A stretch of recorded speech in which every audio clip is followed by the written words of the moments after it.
Today I'm flying first class on Lufthansa's iconic Boeing 747. Join me on one of the world's most exclusive first class flights. But what makes this so special? Well, for one, you'll start at an airport terminal dedicated entirely to first class passengers. Once ready to board, you'll be driven directly to your plane in, yes, a Porsche. On board, you'll sit so far forwards, you're physically in front of the pilots. Then, after ascending to 38,000 feet, dine on caviar, steak, and wash it all down with a $300 bottle of vintage champagne. Oh, and did I mention you'll sleep in a 5-star hotel bed and wear PJs featuring a scarf? Yes, this isn't your average flight. The price for this indulgence, you ask? Well, tickets start at a mind-blowing $7,000. So let's see if it's really worth it. Hey guys, what is up and welcome back to the channel. You join me today at Frankfurt International Airport, where I'm actually on the hunt for the first class terminal. And apparently I need to go over here. When I have flown on their first class before, this was closed, so it's really exciting today because it's my first time experiencing it. So anyway, exited the airport. It's not very well signposted, but I guess like with a lot of these first class products, if you know, you know, or if you don't know, you ask. Come on, first class, where are you at? Few moments later. Right, the other side of the taxi rank, I have found the first class terminal. Let's go and see what this is like.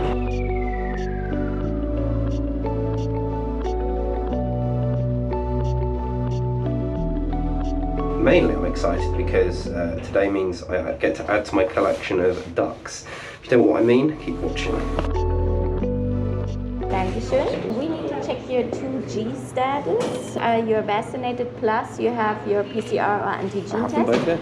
Initial document checks complete, and I'm led through the dedicated security channel for first class. Of course, there is no queue, and everyone is noticeably much friendlier than usual. You take your time, because it's all about you here. Wow, this is really quite something, guys. I'm so excited about this. This has been one of those things on my sort of bucket list of what I wanted to do. So let's take a seat and then we'll go and explore. And relax. Goodness me. It was quite a hassle to find it, but once found, you can see why they do it. It's out the way from the hustle and bustle of the rest of the airport.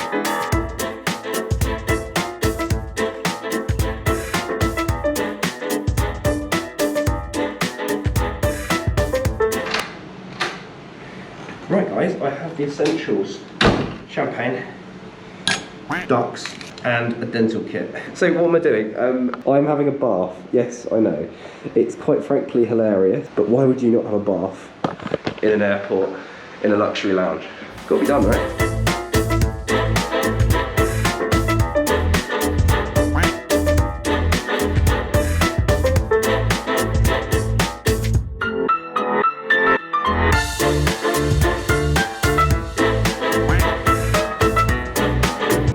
Two ducks.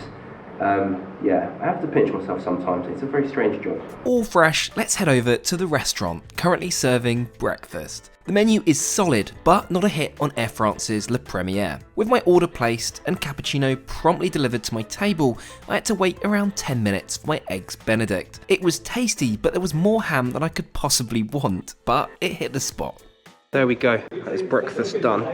Now let's go and relax over by my seat. Alas, on the way to my seat, I got distracted. So guys, I've taken it upon myself, probably a little bit irresponsible given it is currently 9:40 in the morning, to do a little bit of whiskey tasting. So first of all, we have this lovely number. Now I don't know anything about whiskey at all, so you're gonna have to forgive me.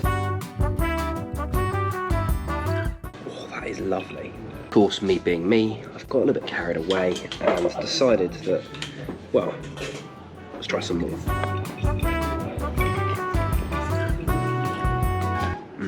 Love that. Right, before I get too carried away drinking, I have a flight to catch. We are ready to go. Let's head straight over now and go get on board. Fingers crossed, the Porsche. I think it's going to be a VW van. I mean, you guys already know what's happened. You've seen the intro. Wow.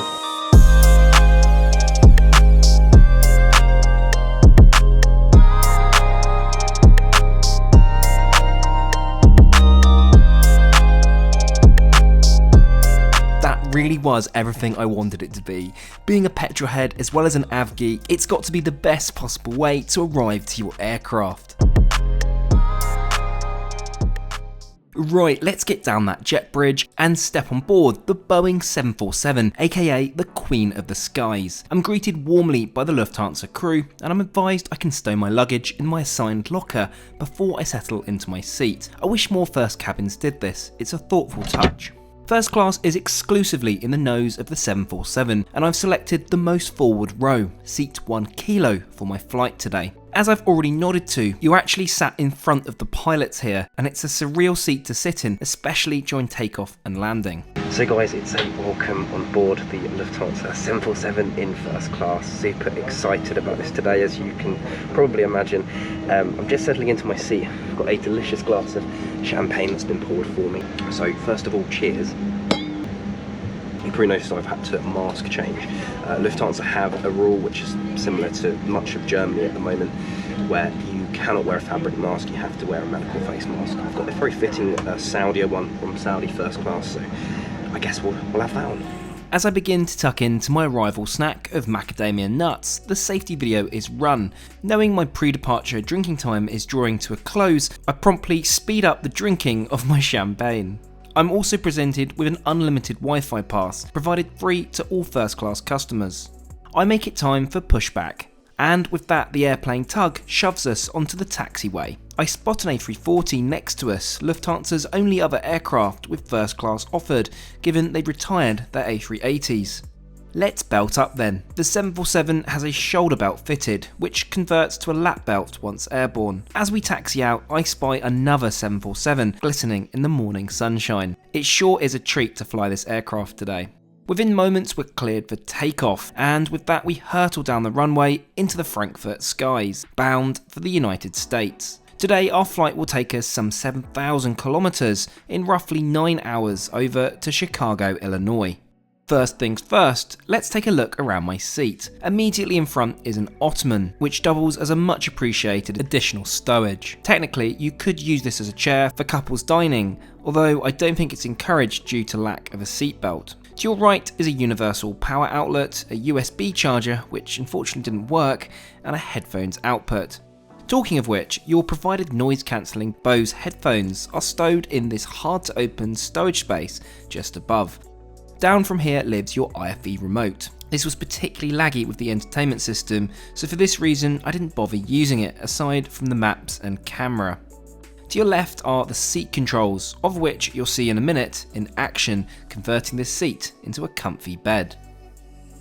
So we have just reached altitude, and I have been served the start of a lot of food to come. So of course we're going to continue with some more champagne. The champagne is some punchy 2006 Blanc de Millionnaire, pronounced impeccably of course, which went down a treat. This was accompanied by an amuse-bouche of prawns. I think it's time to order from the pretty extensive menu.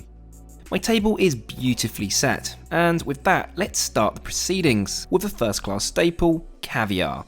I had to ask for some bellinis, though only toast is offered, which I find a little odd. It's served alongside the usual suspects, egg whites, yolk and creme fraiche. Also note no mother of pearl spoon, which seems a little strange to miss here.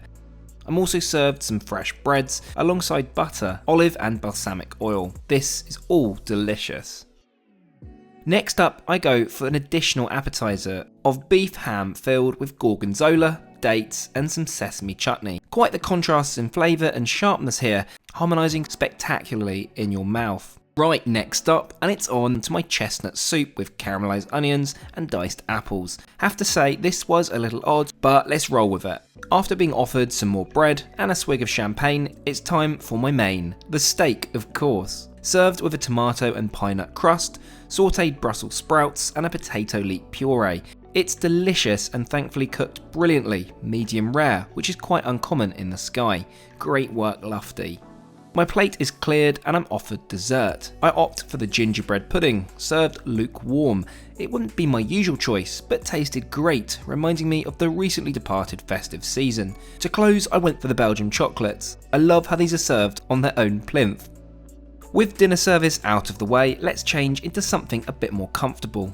We'll head over to one of the 2 bathrooms at the rear of the first class cabin, exclusively of course for F passengers. It's one of the better premium bathrooms in the sky, complete with a fresh rose, fine porcelain basin, and Gulfstream-esque toilet cover. Of course, it's also a loo with a view. Let's change into my provided PJs then, wrapped more like a present than an in-flight amenity.